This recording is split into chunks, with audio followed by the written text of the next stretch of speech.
तरबियत याफ्ता होने और आला खसैल का आला आदात का मालिक बन जाने के बाद नफ्स का चौथा किरदार सामने आता है, जिसे नफ्स मुतमइन्ना कहा जाता है। इसमें इज़्तिराब नहीं, ये बंदा मोमिन का नफ्स है। ये नफ्स का आला तरीन और इंतहाई तालीम याफ्ता किरदार है। नफ्स के दो किरदार हर इंसान में पाए जाते हैं। पहला नफ्स अमारा और दूसरा नफ्स अलवामा। पहले इन दो किरदारों को समझ लेते हैं। फिर नफ्स अमारा वो नफ्स है जो इंसान को अमल कर गुजरने पर, कोई काम कर गुजरने पर, कोई भी हरकत कर गुजरने पर हुक्म लगाता है, तजिया करता है और रग़बत दिलाकर किसी भी काम को कर गुजरने पर आमादा होता है। इंसान हमेशा जब कोई भी बुरा काम करे या कोई अच्छा काम करे, इंसान के सारे काम इंसान के जिस्म से नफ्स अमारा ही लेता है। नफ्स अमारा जब ये काम ये सब कर गुजरता है जो इसे कर गुजरना होता है, तो इसका मुखालिफ नफ्स अलवामा हरकत में आता है। उसका काम तजाद पैदा करना है, कंफ्यूजन पैदा करना है, ये मलामत करता है। अमल तो बहुत दूर की बात है, हर सोच और हर ख्याल में नफ्स अमारा और नफ्स अलवामा ही कार फरमा होता है। छोटे से छोटा काम और सोच में भी तजाद पाया जाएगा। दर हकीकत इस तजाद में भी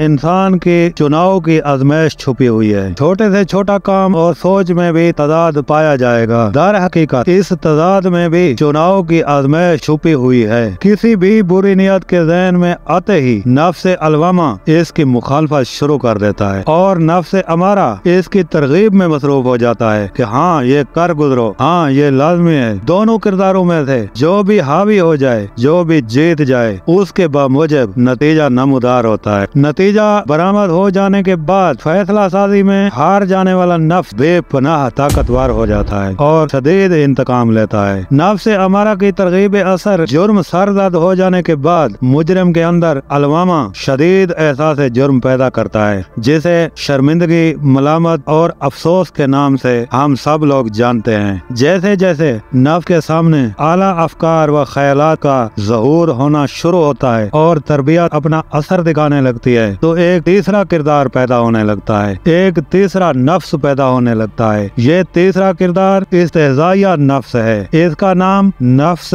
इस्तेहज़ाइया है। ये खुद पर तंज करने, अपने आप पर हंसने और इज़्ज़त नफ्स, जो कि एक बहुत बड़ा झूठ है, इज़्ज़त नफ्स को तनकीदी नजर से देखने की बेपनाह सलाहियत और ताकत का हामिल होता है, मालिक होता है। इसकी रूनुमाई अचानक नहीं होती, बल्कि बहुत धीरे धीरे और गैर महसूस अंदाज से होती है। इसकी पैदाइश नफ्स के इल्म से होती है। बसा औकात संकी लोगों में भी इसका ज़हूर देखा जाता है। तरबियत याफ्ता होने और आला खसैल का मालिक बन जाने के बाद, आला आदात का मालिक बन जाने के बाद नफ्स का चौथा किरदार सामने आता है, जिसे नफ्स मुतमइन्ना कहा जाता है। इसमें इज़्तिराब नहीं होता। ये नफ्स बंदा मोमिन का नफ्स है। ये नफ्स का आला तरीन और इंतहाई तालीम याफ्ता किरदार है। अल्लाह की मदद के बगैर और हज़ूर अकरम सल्लल्लाहु अलैहि वसल्लम की मोहब्बत के अदम मौजूदगी में इसका वजूद पा जाना नामुमकिनात में से है। अल्लाह और उसके रसूल सल्लल्लाहु अलैहि वसल्लम की तालीमात के बगैर ज्यादा से ज्यादा इस्तेहज़ाइया नफ्स ही पैदा हो सकता है, जो नशा करने वालों और संकी लोगों में भी वैसे ही मौजूद होता है। पहले अपने नफ्स को पहचानिए, फिर इसका मुकाबला कीजिए। अल्लाह पाक ने इस दुनिया में हमारे जिम्मा सिर्फ एक ही काम लगाया है कि किसी तरह से भी अपने नफ्स को बांध कर, अपने नफ्स के गले में पट्टा डालकर, अपने नफ्स को खींच कर मेरे हजूर पेश करो, मेरे सामने इसे पेश करो। अगर हम ये काम करने में कामयाब हो गए तो फिर इस दुनिया के साथ साथ हमारी आखिरत भी कामयाबी से हमकिनार हो जाएगी। और अगर ये नफ्स हमारे काबू में ना आया तो फिर हमारी इस दुनिया के साथ साथ हमारी आखिरत की दुनिया हमेशा के लिए तबाह हो जाएगी। अल्लाह पाक हम सब को आखिरत की और अपने अच्छे बुरे आमाल की सही तालीम अता फरमाए और उस पर अमल करने की तौफीक अता फरमाए। सामीन, हमारी वीडियो को लाइक और सब्सक्राइब जरूर कीजिए।